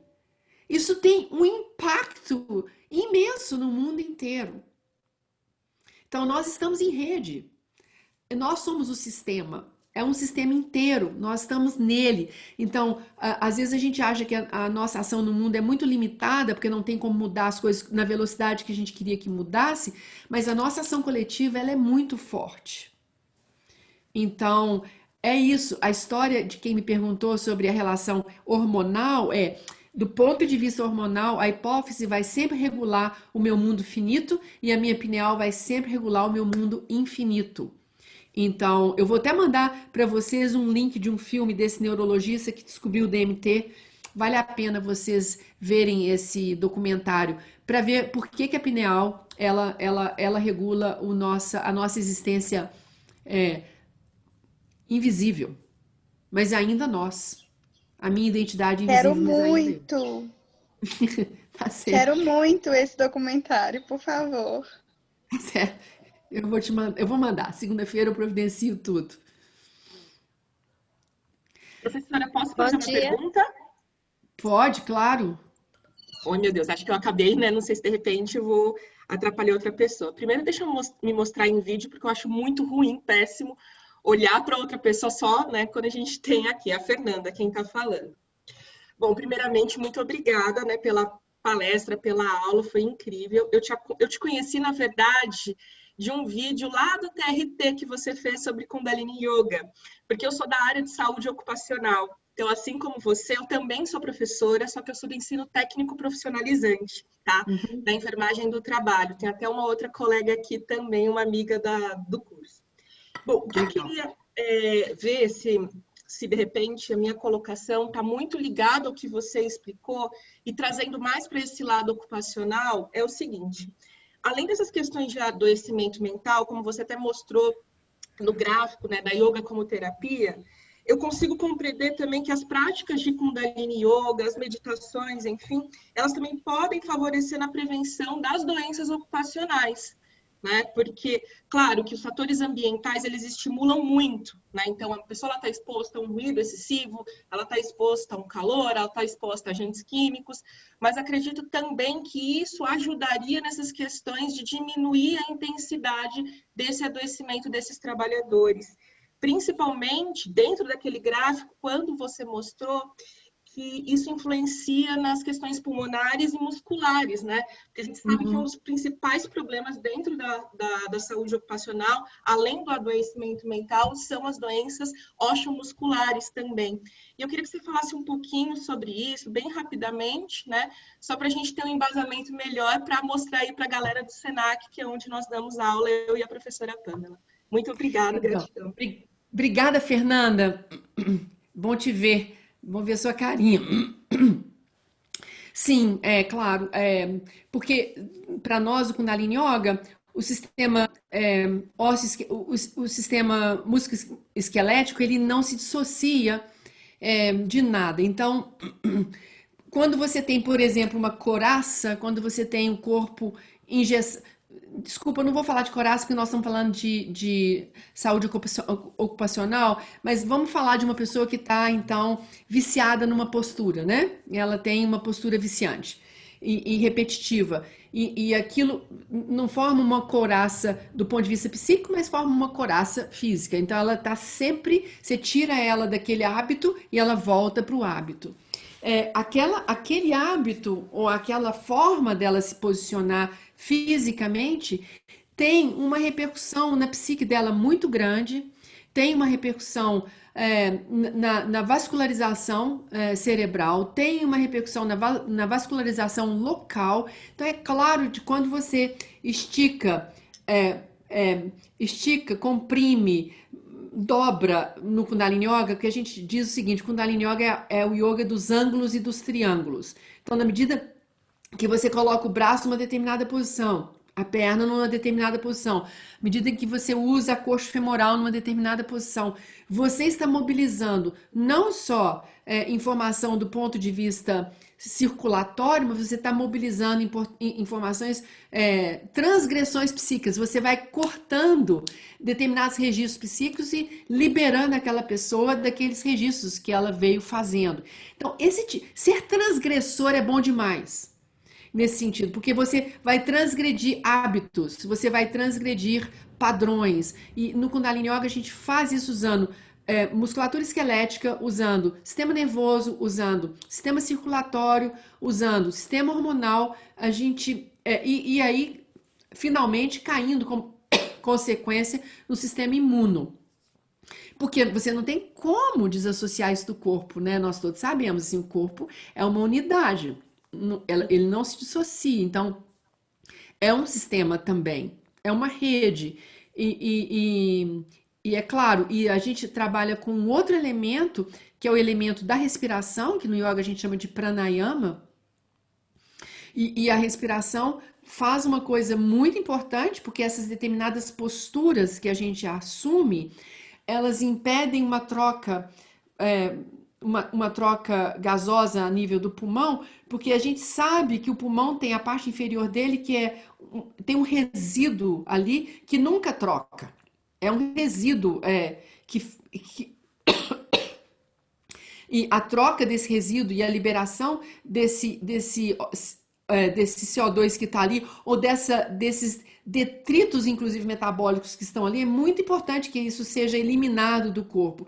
E você não faz isso se você não alongar a sua postura. Então, sim, mas não é diferente de uma ginástica laboral. Exato. Porque a ginástica laboral quer trabalhar localizadamente. No Kundalini Yoga a gente assume que isso é um trabalho de rede. A gente quer trabalhar em rede. Então, muitas vezes, se você tem que trabalhar a região, por exemplo, da musculatura das costas, nos ombros, o trapézio, você pode trabalhar o trapézio trabalhando as pernas. E como é que a gente faz isso no Kundalini Yoga? É um sistema de rede, por isso que não é exatamente uma ginástica laboral, mas muito eficiente. Deu muito resultado. Já deu muito resultado, né? Legal, bacana. Porque essa visão de a gente trabalhar, é exatamente isso que a gente quer tirar, o estigma dos alunos que estarão nas empresas, né, favorecendo a saúde integral das pessoas. Porque a gente ainda enxerga a área de saúde ocupacional como muito fragmentada, né? Então, como muito localizada. Então, eu gostei muito desse termo que você falou da questão da ginástica laboral. E é isso que a gente quer tirar, dos alunos para poder transformá-los em profissionais que são mais holísticos, enxergar o ser humano como um todo, né? Muito bom. Isso. Muito E- obrigada. Imagina, Fernanda. E claro que a gente está trabalhando, a gente tem um programa para empresa, chama Líder Aquariano, porque também não adianta a gente fazer o máximo para o funcionário de uma empresa se a empresa ainda funciona na ideia do chefe. Sim. O behaviorista dos anos 60, que mudou pouco, apenas abriu um conselho para se fazer um pouco horizontal. Então, essa horizontalidade no sistema empresarial, ele é muito importante até para garantir que o trabalho da fisioterapia tenha um resultado melhor. Então, a gente está vivendo um mundo hoje que é assim, não adianta a gente pensar só no funcionário sem pensar a estrutura daquela empresa, se ela é vertical ou horizontal. Então, a gente vai ter que entrar em tudo. Uhum. Obrigada, Concordo. Fernanda. Eu que agradeço. Próximo. Bom dia, Bom dia. eu me chamo Mércia, sou da área de educação, praticante de Kundalini. É maravilhoso te ouvir novamente, já tive outras oportunidades, é sempre muito esclarecedor e quando a coisa é muito boa, dá vontade de que muitas outras pessoas tenham acesso. E então a minha questão é mais informativa mesmo. Eu não sou da UFMG e gostaria de saber como eu posso ter acesso a este material que você vai disponibilizar, a gravação, e como estar mais presente no encontro deste grupo aí maravilhoso. Ai, que amor, Messia. Nava Marita, talvez você ponha no chat o seu e-mail ou o contato que ela possa enviar para pedir o material. Professora, com licença, Diga, Lívia. é porque a gente já fez um formulário de inscrição e ele está disponível aqui. Vou enviar de novo aqui no chat. Eu sou aluna de extensão, de projeto de extensão de vocês. Aí eu fiz esse formulário justamente para facilitar esses envios, tanto do documentário quanto dos artigos. Maravilha, tá ótimo, Lívia. Você entendeu, né, Mércia? Fica atenta aí para você Tá pegar ok. esse. Muito obrigada. Imagina. Se fosse possível repetir novamente, fazer uma pergunta, seria possível ou eu passo a vez para algum outro colega? Claro que é possível. Pode falar, Adriana.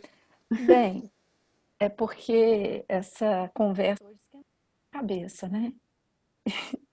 E eu estou aqui pensando numa questão que você colocou que eu achei muito interessante, pensando nas experiências pessoais com os processos intuitivos.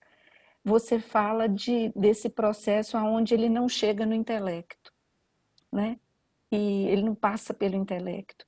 E eu, tentando ter um entendimento do meu próprio processo intuitivo, eu sinto isso,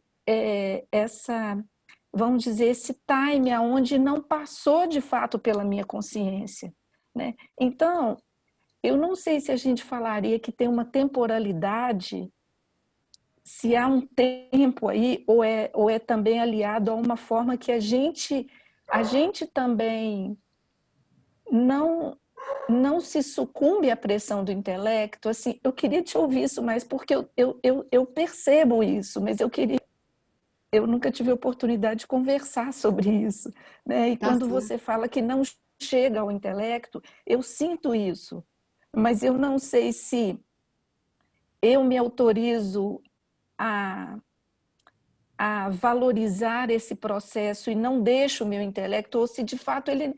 Bem, algo por aí nessa transição que eu sinto que não chega e eu não entendo esse processo, e é a minha oportunidade de ter esse entendimento maior. Muito obrigada. Eu que agradeço. Bom, de forma alguma eu tenho a verdade, assim, eu vou só contribuir com uma visão.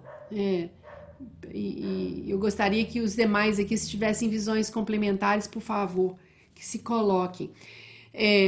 Adriana, a história é a seguinte, do ponto de vista técnico, assim, tentando pensar tecnicamente, o intelecto é um lugar em nós, na nossa mente, na nossa psique, que ele é formatado, digamos, na cultura. Então, eu penso de uma determinada maneira, eu tenho determinados moldes para interpretar a realidade, baseado na minha educação, baseado na minha experiência pregressa, na minha formação familiar, depois da minha formação no mundo. Então, o intelecto nosso, ele é compartimentalizado. Então, quando você pega uma realidade que é nova, e todo desafio é novo, todo desafio que você está para enfrentar, se você não caminhou dentro dele, ele é novo para você. Primeira tentativa que o intelecto faz é saber em qual compartimento eu tenho alguma informação para lidar com aquilo. Então, como a gente de regra não tem, o que a gente usa é um recurso de imaginar o que aquilo é. Então, nós fazemos uma interpretação da realidade. Isso é um recurso que a gente usa para poder criar uma certa proximidade daquele desconhecido, porque o desconhecido é muito difícil para nós, seres humanos. Então a gente tem uma série de recursos para nos aproximarmos de uma realidade, por mais desconhecida que ela seja. No caso da intuição, você não usa esse recurso, porque você não teme o desconhecido. Você tem que estar treinada, então tem que haver um treinamento. Por isso que eu gosto de falar dos atletas, porque um atleta, ele é treinado para ir para o jogo e jogar. Ele não é treinado para criar a condição que ele vai vencer. Se ele vai ganhar o jogo ou não, depende dele, depende muito dele. Então, o desafio para ele é o único recurso, e o desconhecido para ele é o único que existe, que é entrar nele e jogar. Então, quando a gente, na intuição, a gente está diante de um fato que a gente precisa penetrar, e se não houver se nós não tivermos medo de penetrar esse desconhecido, primeira coisa que acontece é que o intelecto se cala. Porque nós não estamos solicitando ao intelecto uma interpretação daquilo que aparentemente é desconhecido. Eu não estou querendo conhecer o desconhecido. Como a gente diz, o nosso professor de Kundalini Yoga, Yogi Bhajan, sempre teve uma frase dele que eu acho brilhante, que é: eu nunca vou conhecer o desconhecido. A única coisa que eu posso conhecer do desconhecido é a minha maneira de abordá-lo. Então, se eu abordo o desconhecido como ele é e não quero fazê-lo conhecido para mim, é a única chance que eu tenho agora de entrar nele, e o meu intelecto não entra no jogo, ele está para fora. Agora sou eu e minha intuição. Então, nesse momento, qualquer voz que venha à minha consciência, qualquer informação, às vezes a pessoa tem uma informação que não é sonora, ela é só sentida. Eu sinto que eu tenho que fazer isso. É ainda o sentimento. Ela entrou em você de alguma maneira. Então, é isso que eu estava dizendo. Ela não entra pelo intelecto, e muitos de nós temos uma dificuldade de entender como legítimo, como confiável, ouvir, ter uma intuição em que eu não escrutinei pelo meu intelecto.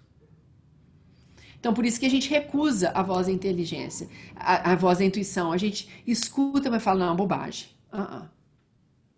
Não, porque eu tento mapear primeiro dentro de mim, com os recursos que eu tenho. Então, no momento que eu vou mapear dentro de mim com os recursos que eu tenho, pronto, eu me fechei, eu fragmentei. Eu me fechei numa daqueles compartimentos. Se eu quiser abrir todos os meus compartimentos para poder entrar e ouvir a minha intuição, aí eu já estou na minha voz, eu já estou no meu campo intuitivo. Então, entende? Aí trata-se de um treino de eu realmente aceitar aquilo que eu escuto ou aquilo que eu sinto como a informação para aquele momento. O atleta não tem tempo de ter dúvida. Ele simplesmente vai. Então, essa é a história. Na intuição, não há tempo. Ela chega e você a recebe ou não. Pode ser que a gente escute uma coisa e não haja de acordo com aquilo que a gente escutou, e depois a gente vai pensar sobre aquilo que ouviu.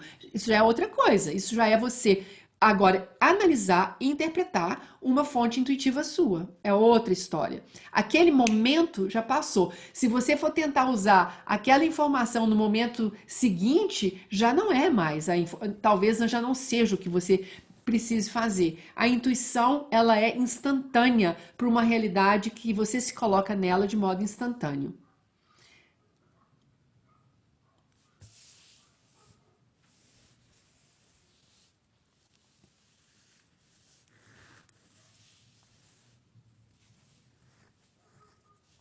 Mais alguma pergunta? Ou tá na hora da gente parar? Vocês devem estar cansados, né, gente? Muita coisa. Nossa, quando eu penso tanto que a gente falou. Oi, querida, saudade. Mas eu tô aqui. Alguém tem alguma pergunta? Vamos fazer 2 últimas perguntas. Professora, Pois não, Patrícia? bom dia a todos. Bom dia. É uma riqueza essa aula. Estou fazendo várias associações com outros conhecimentos, com outros mestres também, que a gente ouve falar de áreas diferentes, né? Fazer essa interseção é muito interessante. E no final a gente vê que tudo é único. A mesma coisa. Eu gostaria de perguntar uma coisa que eu aprendi, que, né, seu conhecimento possivelmente está maior, mais amplo, né? Então, seria assim, todos nós estamos dominados por 90 segundos pela emoção que nos toma. Eu aprendi isso, parece que fundamentado naquela neurocientista que teve um AVC, Uhum. esqueci o nome dela agora, mas é do livro A Cientista que Curou o Próprio Cérebro. Uhum.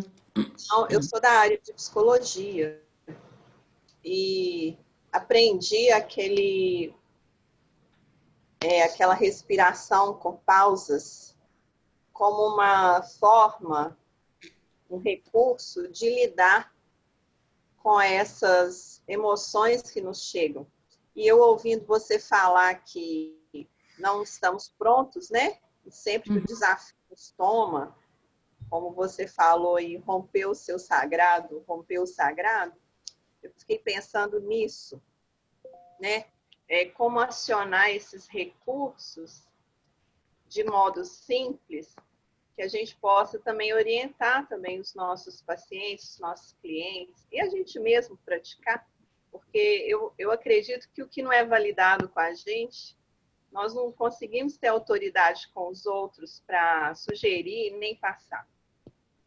Então, eu gostaria que você colocasse um pouquinho a respeito disso, talvez sugerindo leitura ou indicação de exercícios, se for possível. Obrigada. Obrigada, Patrícia. Sim, essa médica, ela própria é médica, né? E teve um princípio de AVC.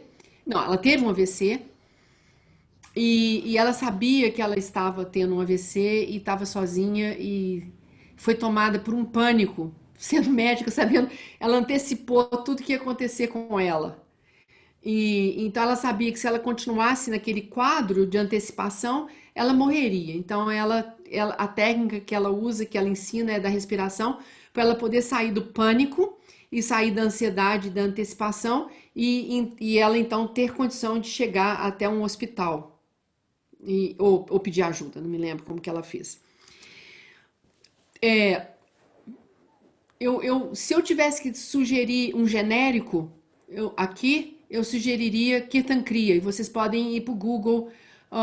Eu acho que o pessoal o Kundalini Yoga UFMG, o ky.ufmg, tem a Kirtan Kriya lá no Instagram deles. Eu acho uma meditação bem segura, bem simples de ser feita e que é 12 minutos, uma coisa rápida e que é seguro vocês poderem fazer. Eu recomendaria Kirtan Kriya para fazer esse ajuste, porque é um ajuste da circulação no cérebro. Então, eu evito dar receitas assim quando a gente realmente não entende qual é a questão. Mas hoje existem tantas coisas publicadas no Kundalini Yoga em relação a pequenas meditações e que podem fazer a diferença para vocês. Então, a minha receita genérica é a Kirtan Kriya, porque ela é como um bálsamo para o cérebro, que provoca um ajuste tão imediato circulatório no cérebro que isso repercute tanto na saúde cerebral quanto nas demais. Então, tira a gente de uma zona intensa de toxicidade do estresse. Mas olha, gente, no Kundalini Yoga a gente é muito, nós somos muito sistêmicos no abordar o trabalho. Então, a gente usa um recurso respiratório que chama respiração do fogo, que é uma respiração nasal curta, onde o diafragma ele bate para cima e para baixo rapidamente. Não é Kapalabhati do Hatha Yoga, é outra coisa. No Kundalini Yoga é isso, seria. Então o diafragma está mexendo desse jeito. Nós sabemos que ali passa o vago. Então nós estamos fazendo um estímulo vagal para a pessoa sair do estresse, ela conseguir relaxar. A gente precisa do nervo vago, mas muito mais do que isso, a gente está eliminando um tanto de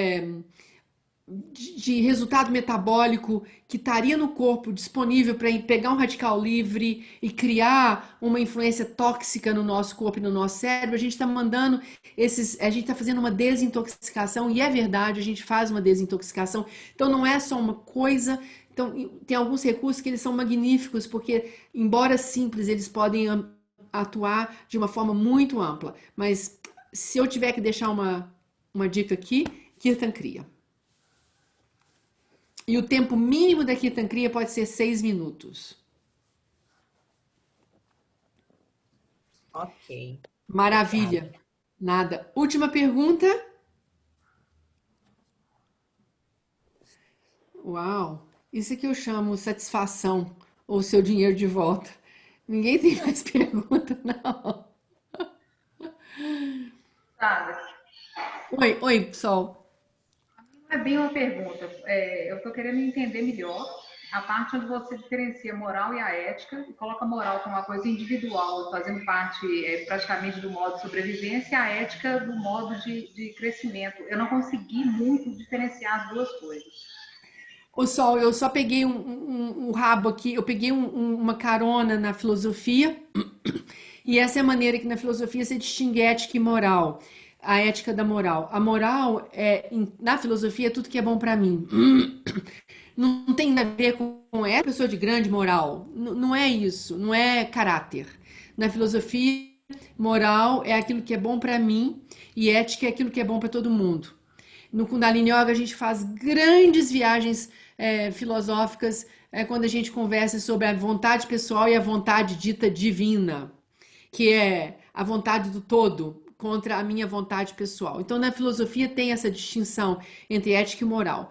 Então, é isso. E no modo de sobrevivência, é óbvio que a gente tem que estar atrás daquilo que é bom para mim, porque se não for bom para mim, eu vou morrer. Então, eu não tenho nada contra o modo de sobrevivência. Se ele não existir, a gente, pelo amor de Deus, não queira engatar só o modo de crescimento, porque é falso. A gente vive de modo de sobrevivência e de crescimento. Então, no modo de sobrevivência, eu quero restaurar o conforto e a segurança, porque senão eu vou morrer. No modo crescimento, eu não estou preocupado com conforto e segurança, isso já está garantido de alguma maneira. Então, eu estou no modo de serviço, no modo de penetrar o desconhecido e servir a mim através do desconhecido, e nisso servir a todo mundo. Então, é essa distinção. Por isso que no modo de sobrevivência, a história é a ética, é como eu, com os valores que eu tenho, vou servir ao mundo. Em lugar de sentar no meu modo de sobrevivência e dizer, como que o mundo vai me servir? É diferente. E é claro que a gente poderia continuar fazendo mapas e mais mapas. O modo de sobrevivência, se ele perdura, ele vai desaguar inevitavelmente na vítima. Vai desaguar inevitavelmente na vítima. Então, assim, é essa distinção, não tem a ver, não tem a ver com a discussão, essa é uma pessoa que tem, essa é uma pessoa imoral, essa é uma pessoa amoral, não é essa a questão, não é em relação aos valores, é em relação a como a pessoa se coloca em relação ao outro. O modo de sobrevivência na filosofia é o modo da moral. Eu preciso estar garantida. E no modo crescimento, eu quero garantir para o outro. Entendi. Então foi uma questão conceitual que eu não tinha percebido, que para mim a moral estava ligada também à sociedade, à moralidade, mas agora eu entendi a diferença aí nessa relação. Tá legal. Obrigada, Sol. Turma, eu acho que era isso. Estou tentando ver todo mundo que está aqui. Muitos já foram embora, somos 59. Eu queria agradecer vocês por essa manhã e pela oportunidade que eu tive de crescer tanto com vocês. E eu espero que tenha feito sentido. Obrigada demais. Obrigada à turma da UFMG que me convidou. Guru Sangat, nós é que temos que agradecer todo o apoio, o carinho, a atenção, as orientações. Queremos agradecer também a BABAC, essa parceria amiga e realizadora de tantas ações em prol de seres humanos melhores. Nós estamos muito felizes com a sua presença, ficamos muito felizes com a realização desse evento. Dizer que o projeto de extensão, então, ele vai se iniciar na próxima semana, as inscrições estão abertas. Nós esperamos servir a muitos e estamos de braços abertos. Gratidão, Guru Sangat. Muito obrigado por essa manhã. Obrigada. Eu estou às ordens, qualquer momento que vocês queiram engatar uma nova conversa. Muito obrigado. Obrigado pela presença de todos. Que vocês possam ter um ótimo final de semana. Obrigada, Ana Marida. Obrigada. Como que faz a inscrição?